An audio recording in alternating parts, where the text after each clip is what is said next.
warahmatullahi wabarakatuh. Alhamdulillahirrabbilalamin. Kita bersyukur kepada Allah Subhanahu wa Ta'ala atas izinnya pada kesempatan ini kita semua bersua dan bersilaturahmi dalam program Tafsir Al-Misbah. Pemirsa, kita berjumpa lagi dalam program Tafsir Al-Misbah mengenal surat Al-An'am bersama Pak Quraish Shihab. Pada episode kali ini insya Allah kita akan membahas ayat 54 dan seterusnya dari surat Al-An'am. Ayat-ayat ini antara lain menerangkan tentang sifat ampunan dan rahmat Allah yang sangat luas. Selengkapnya penjelasan ayat-ayat ini akan kita simak bersama narasumber kita, Pak Quraish Shihab.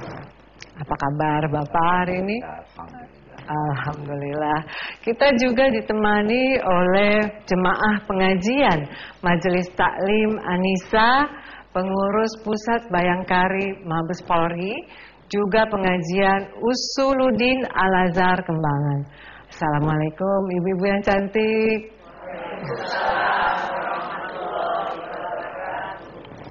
Baiklah, kita langsung saja mendengarkan Pak Quraish untuk memberikan penjelasannya. Silakan Pak. Baik para pemirsa, ibu-ibu, kita akan bahas seperti yang disampaikan tadi ayat-ayat dalam suratil An'am yang berbunyi a'udzubillahi minasyaitonirrajim, bismillahirrahmanirrahim, wa iza ja'aka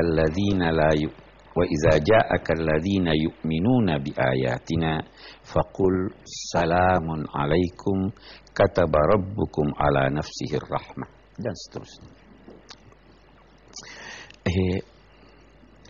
Ayat-ayat sebelum ayat yang akan kita jelaskan ini berbicara tentang orang-orang yang melecehkan agama, yang menganggap enteng orang-orang lemah, orang-orang miskin, yang enggan bergaul dengan mereka. Nah, ayat kita ini bagaikan berkata demikian. Apabila orang-orang yang dibicarakan pada ayat-ayat yang lalu itu, orang yang angkuh, orang yang sombong, orang yang melecehkan agama, apabila mereka datang kepadamu dengan tujuan melecehkan, jangan hiraukan mereka. Jangan jawab pelecehannya dengan pelecehan serupa. Tetapi apabila datang kepadamu orang-orang yang beriman terhadap ayat-ayat kami, maka maka sampaikanlah, ucapkanlah, doakanlah salamun alaikum. Nah, salamun alaikum itu kita bisa artikan dalam arti ucapkan salam kepada mereka, assalamualaikum. Bisa juga kita artikan doakanlah mereka agar memperoleh keselamatan dan kesejahteraan. Sebentar kita akan rinci apa maksudnya itu. Kataba rabbukum ala nafsihir rahmah. Allah telah menetapkan bagi dirinya selalu akan mencurahkan rahmat. Sifat Allah yang paling dominan itu adalah rahmat. Itu sebabnya Al-Quran dimulai bismillahirrahmanirrahim. Itu sebabnya kita dianjurkan setiap memulai perbuatan bismillahirrahmanirrahim. Allah telah menetapkan terhadap dirinya bahwa dia akan selalu mencurahkan rahmat. Baik. Saya ingin beri contoh. Ada juga ayat yang lalu yang menggunakan redaksi ini. Saya katakan begini. Itu sifat air. Air. Selalu mencari tempat yang rendah atau tidak? Selalu mencari tempat yang rendah. Bagus. Kalau ada air yang muncrat ke atas, itu karena air atau karena faktor lain? Ada faktor lain. Allah pada dasarnya beri rahmat. Yang kafir pun dia beri rahmat. Ya kan? Kalau dia nyiksa, apa karena Allah atau karena faktor luar? Karena faktor luar. Jadi Allah memang amat berat siksanya. Tetapi itu disebabkan karena faktor manusia yang berdosa itu. Ya kan? Oke. Kata banafsukum ala nafsir rahmah. Salah satu bentuk, salah satu bukti rahmat Allah itu adalah man amila minkum su'an bijahalatin summa taba min ba'dihi wa aslaha fa innahu ghafurur rahim. Siapa di antara kamu wahai umat manusia yang melakukan suatu dosa, apapun dosa itu, kecil atau besar, dilakukannya bijahala, disebabkan karena kepicikannya, kebodohannya, kecerobohannya. Lalu dia taubat sesudah melakukan dosa itu dan memperbaiki diri, memperbaiki jiwanya dan memperbaiki kesalahannya, maka sesungguhnya Allah Maha Pengampun lagi Maha Pengasih. Kita lihat.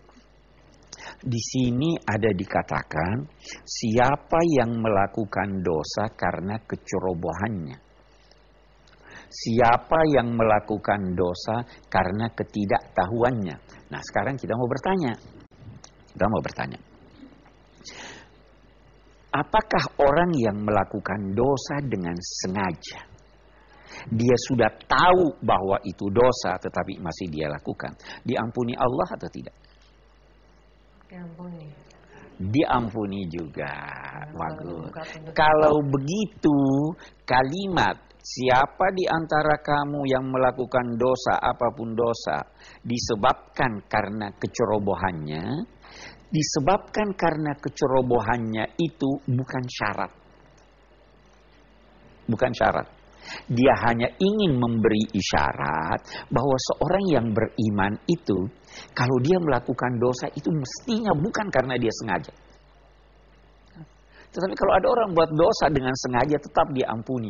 Kata-kata bijahala disebabkan karena kecerobohan, ketidaktahuan, ketergelinciran dan lain-lain sebagainya memberi isyarat bahwa orang berdosa itu kalau beriman mestinya dia tidak melakukan dengan sengaja. Kemudian dia bertaubat. Apa artinya taubat? Taubat itu ada syaratnya. Yang pertama harus menyesali perbuatan itu. Yang kedua bertekad tidak mengulanginya. Ya kan? Yang ketiga memohon ampun kepada Allah. Nah, kalau dosa itu antara yang bersangkutan dengan manusia, ada satu lagi yaitu meminta maaf pada yang bersangkutan. Kalau sesuatu yang diambilnya dari seseorang, maka dia harus mengembalikan atau meminta kerelaannya. Nah, itu yang dimaksud wa aslaha. Dan memperbaiki kesalahannya. Dan memperbaiki jiwanya. Maka mereka itu, ketahuilah bahwa sungguhnya Allah akan mengampuninya. Karena Allah Maha Pengampun. Dan akan memberinya rahmat. Karena Allah Maha Rahman, Maha Rahim. Kita kembali. Orang-orang yang tidak berpunya, yang datang secara sungguh-sungguh kepada Nabi, itu dapat keistimewaan khusus di sini. Mari kita lihat. Dan ini akhlak buat kita. Apabila mereka itu datang, apabila orang-orang yang beriman, yang dilecehkan itu tadi, datang kepada kamu, maka ucapkanlah terlebih dahulu untuk menyambut mereka salamun alaikum. Saya beri lagi contoh. Orang yang datang yang mengucapkan salam, atau orang yang di rumah yang mengucapkan salam, yang menyambut. Siapa tuh yang mengucapkan? Yang datang yang mengucapkan salam. Tetapi di sini Nabi yang disuruh. Kalau mereka datang, ucapkan salam. Saya kira itu gambaran atau sebagian gambaran daripada apa yang dikandung oleh ayat ini. Jangan lecehkan orang yang lemah. Saya kira jelas ya, Ibu-ibu. Baik. Baiklah pemirsa dan juga hadirin yang di sini, sebelum kita mendengarkan lebih jauh lagi, kita akan jeda sejenak. Untuk itu tetaplah bersama kami dalam Tafsir Al-Misbah mengenal Surat Al-An'am.